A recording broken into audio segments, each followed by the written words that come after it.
Hi guys and welcome to another Fool of the Week. This week's Fool is former Tory MP and now Reform UK Mayor Andrea Jenkyns. So I don't know if it's an official policy of Nigel Farage's party or if it's just left to individuals to engage in quackery, tinfoil hattery and all sorts of conspiracy theories. So Andrea here was speaking about the connection between paracetamol and of course autism, which Donald Trump is trying to push. Have a listen to this. And like Nigel, I agree. We haven't looked at the evidence. We don't know what Trump's seen. But if I can just give a prime example, the COVID jab. My sister, my amazing sister, had the COVID jab. She ended up in a coma. She died twice, had to be resuscitated. She woke up from the coma, paralyzed from the neck down. So I'd openly want to see debate in lots of subjects. Okay, but was it confirmed that it was the jab, that it was the vaccine that caused this? I'm not saying that it didn't, but if you're bringing out examples like this, you need to explain here, and here is the evidence that it was as a result of the jab. We don't know. She's just giving us some anecdotal evidence. I'm not saying it didn't happen. I'm not saying that it wasn't a result of the vaccine, but you actually have to present evidence, because if you put out stories like this, it undermines public trust in public health. And this is really concerning for a party that wants to lead the country. And actually, more research in effects. I mean, I'd like to see more research on these diet drugs, to be honest, the long-term effects. So I think there's nothing wrong with actually putting it out there. But there's also nothing wrong with, because politics matters, and again, what politicians say matters, there's also nothing But we don't wrong. know what research is seen. Well, yeah, but Nigel Farage, instead of saying, well, I don't know anything, wouldn't he be right to say, well, let's follow the advice of the country's senior medical officials? No, but I mean... Isn't that what... No, but I was just... When we knew he was doing this topic. You're supposed to say yes. Yes, we're supposed to follow the advice of the senior medical people in the country. This is really concerning. It seems that Reform UK want to play two games. They want to present themselves as professionals. Yes, of course, we're going to follow the advice of the senior medical people. But at the same time, but we also have to leave it open for people to come to their own conclusions. This is not a serious government. This would not be a serious government. This is not a serious party. I quickly Googled, and there was a Guardian article which quoted saying that that recent studies show that pregnant women who take paracetamol, they're slightly more likely to have a child with autism. Well, I mean, so I don't know what. Lots of different no, studies. I'm just saying. So yeah.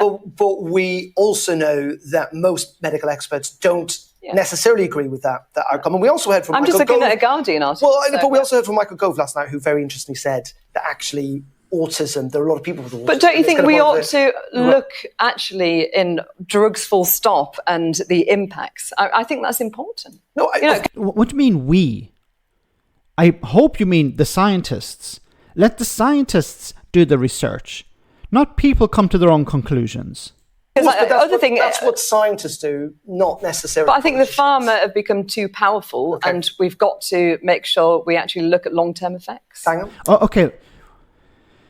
If you're talking about the pharmaceutical industry becoming too powerful, then what we should respond with is regulations, not conspiracy theories. So if you think a certain industry has too much power, then what you need are new rules and regulations, new laws to come in to control that power, not to engage in, well, maybe somebody could have got this and somebody could have got that and I read this article on. No, that's not the response you should have. If there is a real concern about some, once again, industry getting too big for its boots, if you believe that, once again, you have to have evidence to back it up, then you bring in regulations. But Reform UK are not talking about that. Reform UK are the party of deregulation.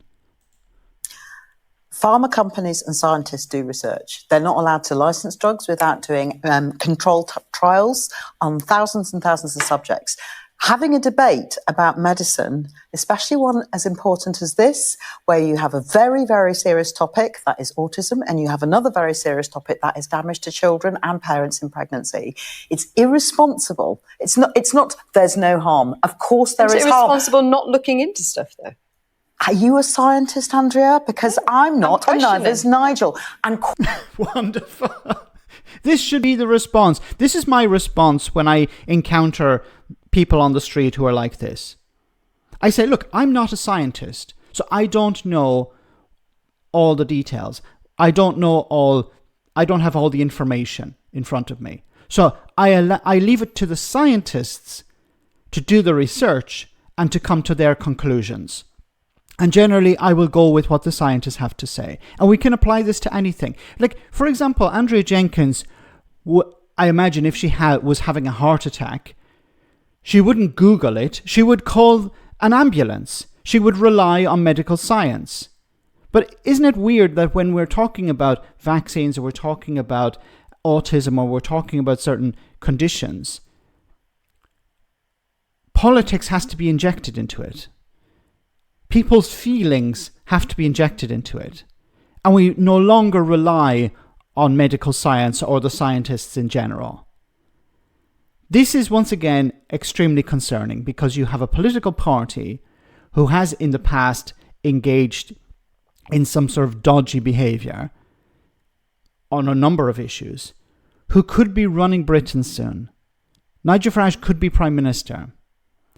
And his party has already tap danced around issues like the vaccine, lockdown, stuff like that, trying to play two sides off each other.